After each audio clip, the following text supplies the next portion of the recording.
We welcome you to the online service for 14th of February 2021. Let us pray. O Lord, our Heavenly Father, we ask the Holy Spirit to guide us, Lord. Be with us and guide us in this online service, Jesus. We ask this in Thy name. Amen.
Please join in the prayer on page 1. Let us worship God. God is spirit, and those who worship Him must worship in spirit and truth. Grace to you and peace from God our Father and the Lord Jesus Christ. This is the day that the Lord has made. Let us rejoice and be glad in it. Grace, mercy, and peace will be with us from God the Father and from Jesus Christ, the Father's Son, in truth and love. Let everyone who is thirsty come. Let anyone who wishes take the water of life as a gift. The Lord is near to all who call on Him, to all who call on Him in truth.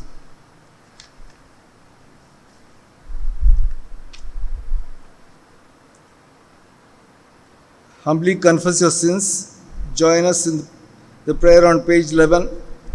Almighty and most merciful God, we have erred and strayed from your ways like lost sheep. We have followed too much the devices and desires of our own hearts. We have offended against your holy laws. We have left undone those things which we should have done, and we have done those things which we should not have done, and there is no health in us. But you, O Lord, have mercy upon us, miserable offenders. Spare them, O God, who confess their faults. Restore them that are penitent according to your promises declared to humankind in Christ Jesus our Lord. And grant, O merciful God for his sake, that we may hereafter live a godly, righteous, and just life to the glory of your holy name. Amen. Now Jason will read the word of God, and after that, Perlin Victor will bring the message. Matthew 6, verses 29 to 34. Yet I tell you, even Solomon in all his glory was not arrayed like one of these. But if God so clothes the grass of the field, which today is alive and tomorrow is thrown into the oven, will he not much more clothe you, O you of little faith? Therefore do not be anxious, saying, what shall we eat, or what shall we drink, or what shall we wear? For the Gentiles seek after all these things, and your heavenly Father knows that you need them all. But seek first the kingdom of God and his righteousness, and all these things will be added to you. Therefore do not be anxious about tomorrow, for tomorrow will be anxious for itself. Sufficient for the day is its own trouble. The second Bible portion is given from Luke chapter 10, verse 38 to 42.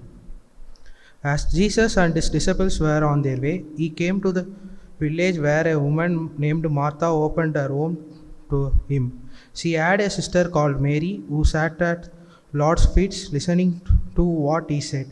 But Martha was distracted by all the preparation that had to be made. She came to him and asked, Lord, don't you care that my sister has left me to do that work by myself? Tell her to help me. Martha, Martha, the Lord answered, you are worried and upset about many things, but only one thing is needed. Mary has chosen what is better, and it will not be taken away from her. Amen. Let us pray. Lord Jesus, thank you for bringing us once again in your presence, Lord, in this English service. Lord, as we start to meditate your word now, please be amidst us, Lord. Lord, let me not speak by my wisdom, but whatever you want to deliver to your people, let me just speak all those to them, Lord. Lord, please be with us and guide us. In Jesus' name, amen. I once again welcome you all to this English service. And I thank God for giving this opportunity again to deliver the sermon.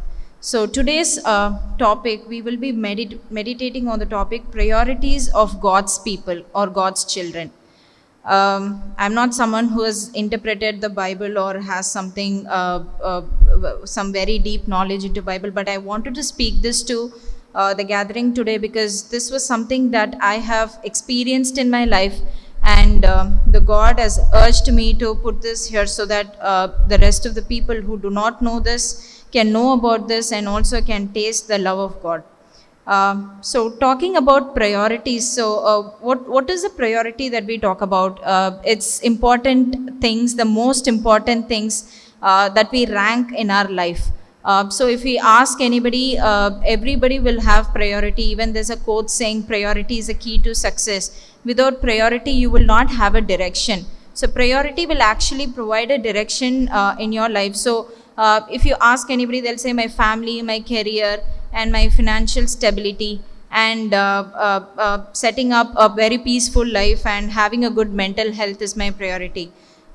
Yes, these should be our priority. These were given by God to us. So we should have this as a priority. And priorities keep changing every day. Based on the situations. So priority is designed based on the outcome. So if I want to achieve something today, if I want to clear my exam today, then my studies become my priority today. If I want to have a happy family life, then something else becomes my priority. It keeps changing. It is not very stable. But as children of God, we are called for some other, God has chosen for some other calling. We should not live a life that the rest of the people who do not know the love of Christ is living. We are called for an eternal life. So sometimes as people of God, we forgot to see what is there beyond this world. And we try pleasing this world and the men in this world, and we forget we have an eternal life. So obviously our first priority should be God. The rest of the priorities that we have, the family, the career, everything can shuffle based on the need, but the place that you give for God in your life as a priority should be very stable, and it should be frozen. There is no changing to that. So God should be the center, and today we will be talking on why prioritizing God is important And also we will be seeing few instances where God has spoken about prioritizing him in our life. As I was telling about, our end goal is obviously eternal life. So, whatever possessions that we have in this world, we might have wealth, health, family, everything, but at the end of the day, we are not going to take anything with us. End of the day, the Lord is promising eternal life to us in 1 John 2:25. 1 John 2:25 clearly says, I promise eternal life to all of you. And let's turn our Bible to read more on eternal life and what God is talking about eternal life there. It is very important to understand the meaning of eternal life. And why is it important? Because only then we will understand why prioritizing God is important. Let's turn our Bible to 2 Corinthians 4:18. 2 Corinthians 4:18. It says, while we look not at the things which are seen, but at the things which are not seen. For the things which are seen are temporal, but the things which are not seen are eternal. So here, if you read this verse, it clearly says our eyes should not be, our eyes, heart, and the mind should not be placed on the temporal things. Temporal things, exactly the worldly things. Career, family, I know it's very important and the Lord has asked us to take care of it, but not place it above God. We shouldn't manifest these things. Especially with the changing world today, we are running, every decision is taken in movement. We are running towards our goal, we are running towards what we want to achieve, but in that we actually forgot God. We take God for granted, but where is it going to affect at the end of the day? We are losing this path to the eternal life. While talking about eternal life, we do not have any possessions in this world. Our treasure is in heaven. So if you turn your Bible to Matthew 6, 19 to 21, the Lord clearly speaks there. Lay not upon for yourself treasures upon earth, where moth and rust doth corrupt, and where thieves break through and steal. But lay up for yourselves treasures in heaven, where neither moth nor rust doth corrupt, and where thieves do not break through nor steal. For where your treasure is, there will your heart be also. So where is our treasure? Our treasure is there in heaven. It's not in earth. So our heart, our mind, and everything should be focused on that treasure that is there in heaven for us, that Lord has made for us. So if we keep prioritizing the worldly things, how will we actually reach the treasure which is there in heaven for us? Obviously, like when we started, I can talk from my life. When we started work from home, most of us are still there in work from home. This is just one example that I can talk about, but there are a lot of things where we actually prioritize this world more than God. As soon as you wake up in the morning, the laptop is always next to you. The first thing that comes to your mind is you need to clear your emails and meetings. So what do? Immediately you turn on your laptop, check for the emails, and once you check the emails, you cannot turn back for the entire day. You will have to keep replying. You have to keep sorting the email. So you can never spend some time for God. And even when you end your day, it's with your laptop. It's not only for people who work, it's also for people who stay at home and do household chores. So you start your day doing something for your family, and you end your day doing that. Even the school and college children. But that is, where are we giving priority to God there?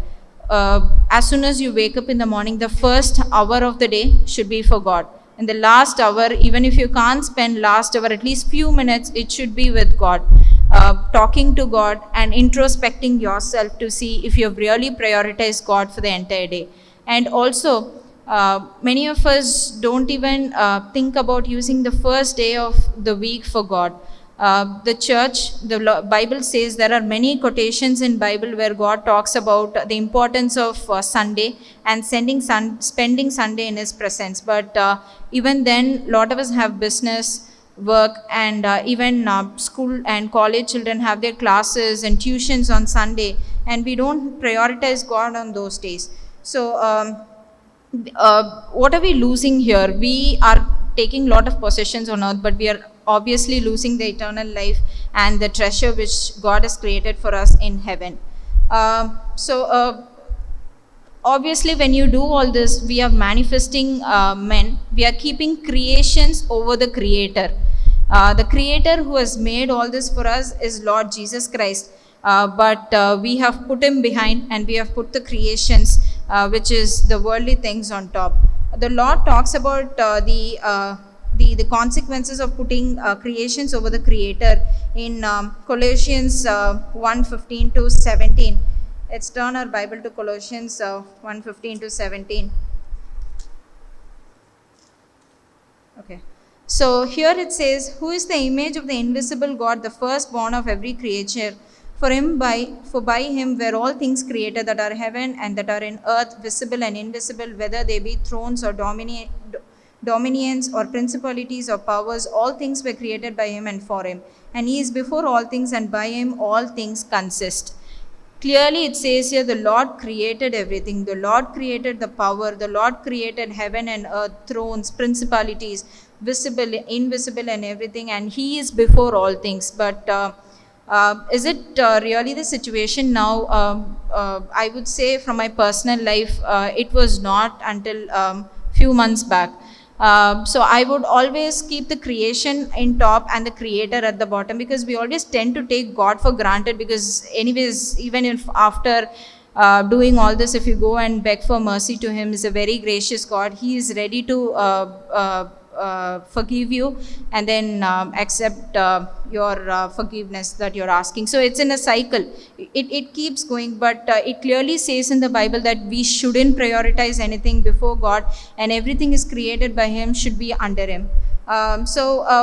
Even our family, we can read in Matthew 10:37, the Lord says, "If you keep your father, mother, your son, daughter above me, you're not worth of me." It is clearly said there. So yes, the family needs to be treasured, and we need to be for them, but the family is given by God. If the family is not supported by God, and if he is not the head of God, again Jesus says, "You're not worthy of me." That's a huge word to hear from Lord, right? When Lord says, "You're not worthy of me," we are not worth of anything else if we are not worth of God. Why is it very important to put God first? This is actually the way of life. This is how the way the life should be led, is what I see from this verse. So Matthew, let's quickly read Matthew 6:33, very familiar verse. "But seek ye first the kingdom of God and his righteousness, and all things shall be added unto you." So the Bible clearly says, stop running behind everything. So all of us think many a times we put lot of effort, money, time into few things, but we do not take the benefit out of it. So today, if you're thinking that way, "Lord, I'm putting lot of effort into this, but I'm not taking any benefit out of it," just stop for a minute and think if God is actually involved in that. Did you seek God's kingdom and righteousness before you do that? If you read this entire chapter of Matthew 6, God clearly tells us not to worry about anything. When he can take care of lilies of field and the birds, why can't he take care of us? So every day worry. Where do we actually leave God behind and the other things in the front when our needs come in front? When I realize that I'll have to feed my family, when I realize that I'll have to feed myself and take care of everyone around me, that's when you put God behind and your rest of the things in the front. But today, when you have that faith, knowing that when I seek the kingdom of God and his righteousness, everything shall be automatically added unto me. Verse 31 clearly says, "Therefore take no thought, saying, What shall we eat, or what shall we drink, or wherewithal shall we be clothed? And the Lord knows all that you need." So the first rule to inherit all that you need along with your efforts is seeking the kingdom of God. So we are very familiar of this story, Moses and Aaron going continuously to Pharaoh, asking him to let go of people of Israel to the land of Canaan. Pharaoh keeps rejecting it. So one time when they go, Pharaoh calls his workers and tell, "Where is Israel people getting this time to think about moving to the land of Canaan? Don't give them time to think about this. Distract them. Involve them in building bricks and all those works, but don't give them any straw. Let them go and search food for themselves, so that they don't have any time to think about God." So this is there in Exodus 5. But what we can understand from here is when you start prioritizing God, that's when Satans will bring lot of distractions. I have felt this. So when last year, when I wanted to complete Bible in 40 days, it was a fellowship work that we were doing. So when we wanted to complete it, I was there I was working. Work from home was very, very hectic. I would log in from morning and go on till midnight. I would never find time to read the portion for that day. I know, and it's very difficult to balance both. And within 40 days, it's kind of difficult. So I would pray to God, God, I have worked till 12 o'clock. Give me strength to read Bible after 12 o'clock. I used to have lot of distractions, especially when I want to read Bible. That's when I get lot of work. But God really, when you pray, when you get these distractions from Satan, you pray to God saying, God, I want to prioritize you, but I cannot do it but by my own strength, but you will have to give me the strength to do it. The Lord will definitely do that for you, as he did for me. And a few people who really prioritized God, and God really blessed them, was the first one is the story of Martha and Mary. It's there in Luke 10:38 to 42. So here we are reading about two women. Jesus is going, and these two women invite Jesus to their home, and they go there, and there's Mary and Martha. Mary sits in Jesus' feet and listens to his word, where Martha goes and prepares food and does hospitality for Jesus and his disciples. It is important to serve and do hospitality, but at the moment, what was important? Jesus is not going to come to your house every day and talk to you. Mary understood what is the importance at that moment, and she really paid heed to that. So we can read from 38 to 42, and Martha is asking Jesus, I am cumbered about much serving. But my sister is actually not helping me, and what do I do about it? So Jesus tells to Martha very clearly in verse 41, and Jesus answered and said unto her, Martha, Martha, thou art careful and troubled about many things, but one thing is needful, and Mary hath chosen the good part, which shall not be taken away from her. So today, through this word, God is asking, are we choosing our priority correctly with God in the front? So Mary has chosen the good part, wherein Martha did not. So we have to decide, are we going to be a Mary or a Martha, like we read in this story. And another story that we can read in Bible is about where Jesus in Luke 10:61 to 61 and 62, Jesus asks the person to follow him, and he says, I will go bid farewell to my family and come back. Jesus says, once no man having put his hand to the plow and looking back is fit for the kingdom of God, is there in verse 62. No turning back. So once you prioritize God in your life and you start running your race, you shouldn't turn back. It shouldn't change. As I said, the first rank for God is frozen forever. You cannot say, Lord, I have given the importance to you so long, but now there's a need in my family. Now there's a need in my career. Let me go back, finish that and come back. No, the Lord says, once you put your hands in the plow, you are not turning back. And one more last instance that I'd like to talk about is the poor widow. So we read about this in Mark 12:41 to 44, where we see Jesus and his disciples sitting in the church, and a lot of people are coming to give offering. But this poor woman, she just comes and drops this 2 coin, and Lord says, out of all the people who gave offering today, this is the one that is making the Lord happy. So if you read in 44, it says in Mark 12:44, for all they did cast in their abundance, but she of her want did cast in all that she had, even all her living.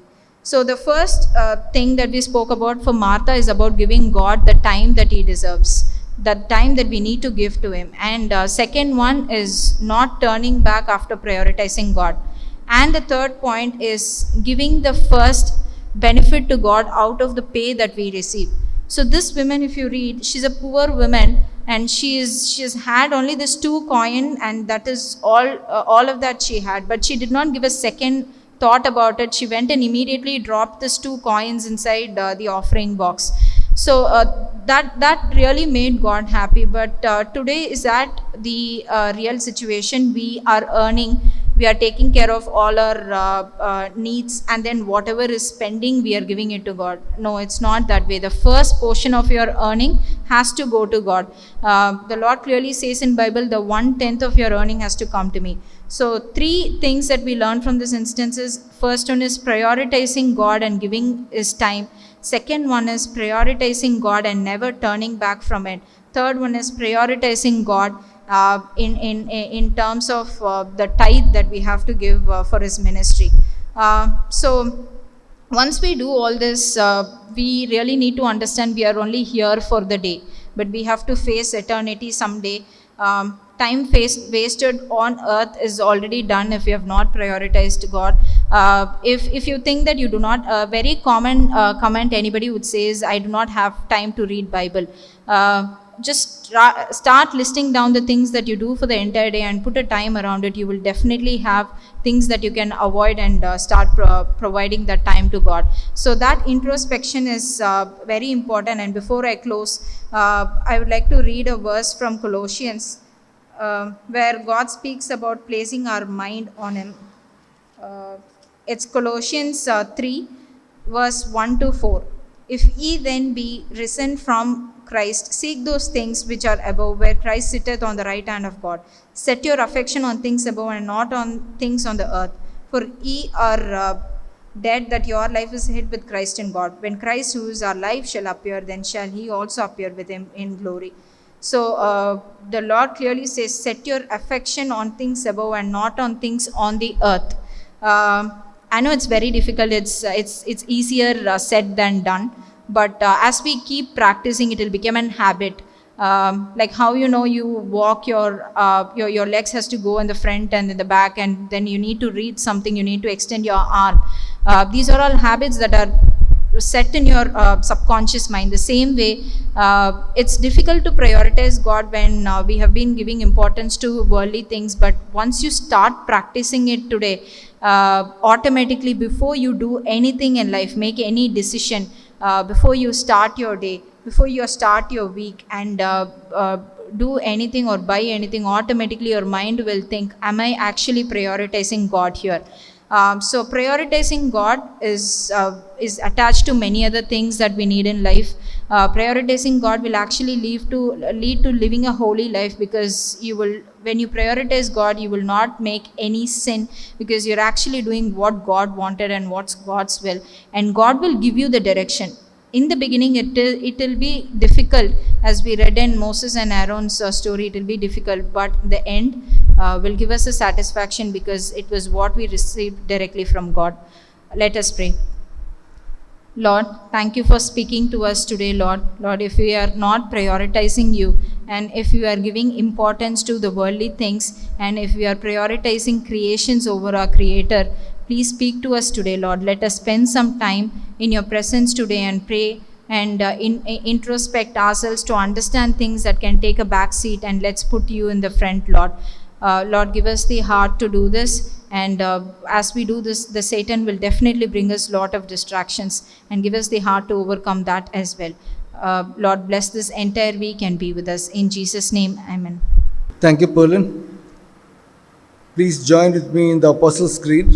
I believe in God, the Father Almighty, creator of heaven and earth. I believe in Jesus Christ, God's only Son, our Lord, who was conceived by the Holy Spirit, born of the Virgin Mary, suffered under Pontius Pilate, was crucified, died, and was buried. He descended to the dead. On the third day he rose again. He ascended into heaven. He is seated at the right hand of the Father, and he will come to judge the living and the dead. I believe in the Holy Spirit, the Holy Christian Church, the communion of saints, the forgiveness of sins, the resurrection of the body, and the life everlasting. Amen. Please join in the Lord's Prayer found on page 20. Our Father in heaven, holy be your name. Your kingdom come, your will be done on earth as it is in heaven. Give us this day our daily bread, and forgive us our sins as we forgive those who sin against us. And lead us not into temptation, but deliver us from evil. For yours is the kingdom, the power, and the glory, forever and ever. Amen. Please stand for the benediction. The grace of the Lord Jesus Christ, the love of God, and the communion of the Holy Spirit be with all of you. Amen. Next week's speaker is Mr. Simpson. Let us pray. We thank you, Lord, for being with us for this online service, Jesus. Be with us as we leave this church. We ask thee to cast this coronavirus and all its variants into the sea, Lord. And because of this, many people are suffering, Jesus, especially the poor people. So remove the scourge from the land, Lord, and take care of us, your sinners, Lord. And we ask all these things in thy precious and wonderful name. Amen.